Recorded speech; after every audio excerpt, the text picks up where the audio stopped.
Chris Fury here from Blerds Eyeview and Blerd Station. I'm here at BlerDCon 2024 with the very talented Phil LaMarr. Phil, how you doing? All right, how you doing? I'm doing good. Last You year, got your badge. Yeah. So you know he paid for his ticket. Yeah. Last time we spoke, you were actually on Blerd's Eyeview with us, and we were talking about your career. This is your first BlerDCon. It's not as hot as it was last year. Last year it was hot. But this year, it's a little cooler.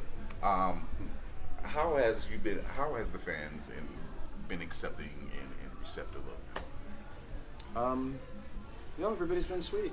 And it's wild how big it is. It's got a lot of people. It's like a family barbecue. Almost to a degree. No, my family barbecue only got lines. There's that.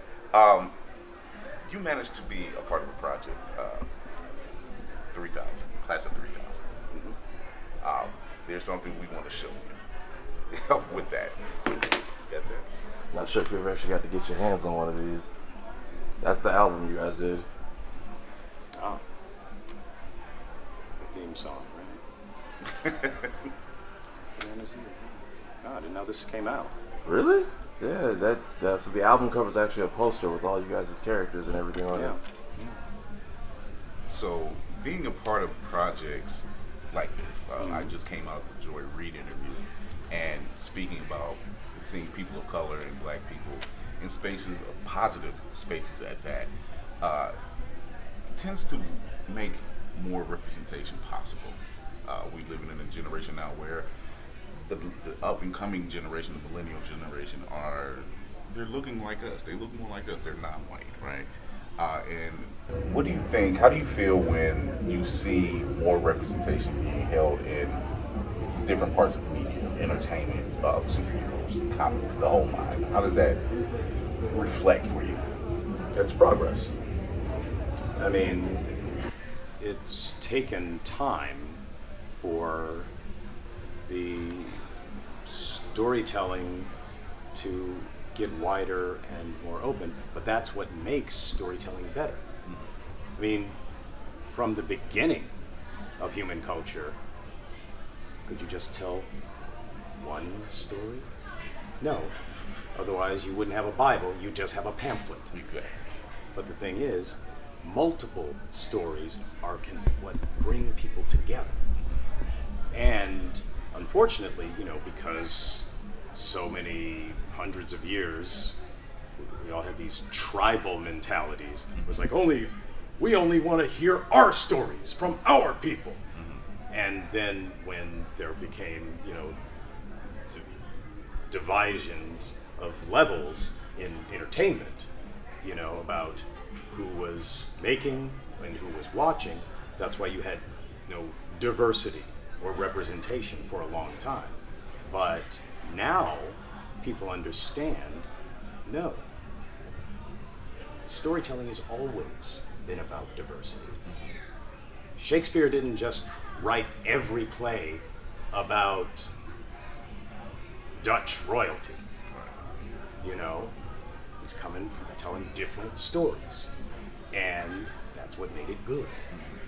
And now they're understanding, when you tell something from a cultural perspective, but do it well, get it grounded in heart, everybody from any culture can take in that story. Because we all got hearts. Yeah. And it's not, that because in the old days, if you were from the majority culture and you brought in minority characters, it was just about a stereotype or a joke or whatever. Well, actually, back in the old days, they wouldn't even let women perform. So, old days. But now people understand, and more specifically, people in charge understand that there is a value to equity, and opening it up. That makes more things better. Mm-hmm. So, now we have, but what that has done for those of us as performers is it has increased the opportunities for the different pools of performers, look-wise, ethnic-wise. Back in the old days, you only had to be a model-looking man or woman Right. from a majority look. Right. That's not the way it is now. Thank goodness, because we're evolving. Right. So when you were last on the show, you spoke about a project, Goblins. How's that going so far? Well, it's a very tough time in animation these days because so many of these tech-based entertainment companies are just crapping on things that they consider little, like animation. So a great project like Goblins, which is a D&D story. It's, you know, looking at the Dungeons and Dragons type of world, but from the perspective of low-level monsters. And we've, you know, been developing this based on a great webcomic called Goblins: Life Through Their Eyes, and we're trying to turn it into an animated show, and we've got an amazing cast. Jim Cummings, Billy West, Steve Bloom, Jennifer Hale, Deborah Wilson, tons of people. But it's hard to get it sold. So it's funny you say that because we represent Blerd Station, which is a streaming app soon to launch, and we are it focuses on speculative fiction, animation, manga, from the point of view of people of color and black people. And we're actually one of the sponsors here for BlerDCon, and it's a project that we would love to see on that app. So I would love to get in touch with you about that. I was given a message by someone that says you owe them everything you have, from Gary Anthony Williams. I know. Let me just say this right. Hey, Phil LaMarr, Gary Anthony Williams here. Yes, you owe me for much of your career. Everybody, I don't know how many people. I'm going to share this with Nix and Fury right now. I don't know how many people realize this. Well, Phil's actually on Chris's show. Yeah, he was on the show a few weeks ago. Did he tell you how he got the part of the dude in Star Wars? So I was doing the job, couldn't do it anymore. So they were like, well, we got to get rid of you. And then Phil stepped in and did it. So Phil LaMarr literally owes me everything. Even the stuff that I had nothing to do with. Phil LaMarr owes me that. Will he pay up? Yeah. Phil's ridiculously rich. Yeah, he'll pay up. He's ridiculously rich. He said, Phil LaMarr has more money. I remember the first time driving to Phil LaMarr's house and going, what the hell is this? Like, you had to climb many, many steps before you had the honor of knocking at his door. He actually says, yeah, that man owes everything he has in his life to me, his house, his car, everything. So I love the rapport that you guys have, because you have the improv set that you guys are doing. And if for those who do not know, can you please tell these people about your improv? Well, I started out doing improv in college at Yale University. A buddy of mine from Chicago, who I did a play with, introduced a bunch of us to the concept of improv comedy. It's like, oh, we don't need a script. We can just make up stuff on stage. That's fun. And then that led me into, after graduating college, to the Groundlings Theater, which is the LA, version of Second City. And I started, following in the footsteps of such amazing people like Paul Rubens, Lorraine Newman, Phil Hartman, John Lovitz, all these great people who had come through that theater and gone on to great comedy stuff. And that led me into sketch comedy.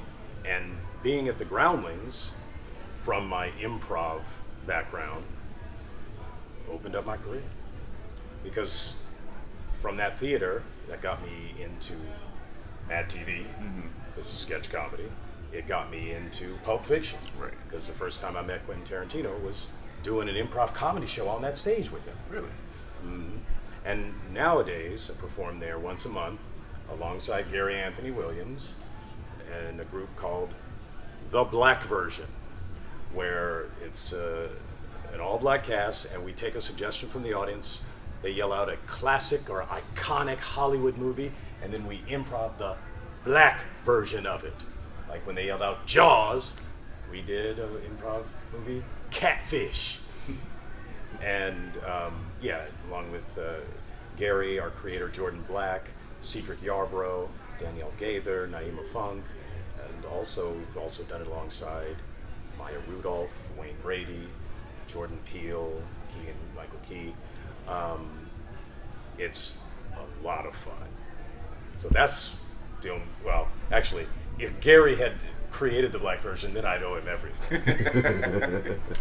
Yeah, I recently did a show with him with a friend of mine, and he said, "Yeah, when you talk to Phil, you let him know." I want the house. I want the house. I want the house and everything. Great. So Phil, it's great talking to you. We've crossed paths many times, so it's great talking to you again. Great catching up with you. This is Phil LaMarr. We are at BlerDCon 2024. Chris Ferry from Blerds Eyeview, representing Blerd Station, your next destination. Be sure if you're in the area to come down, and if not, you can check us out on the live stream. Once again, Phil LaMarr, thank you. It's good, sir. Thank you. Once again. Lady from Geek by Hearts. Lady Mandalore, also known as Roomful of Blerds. Chris Ferry. We'll be watching Mayhem Media. And you are watching Blerds Eyeview.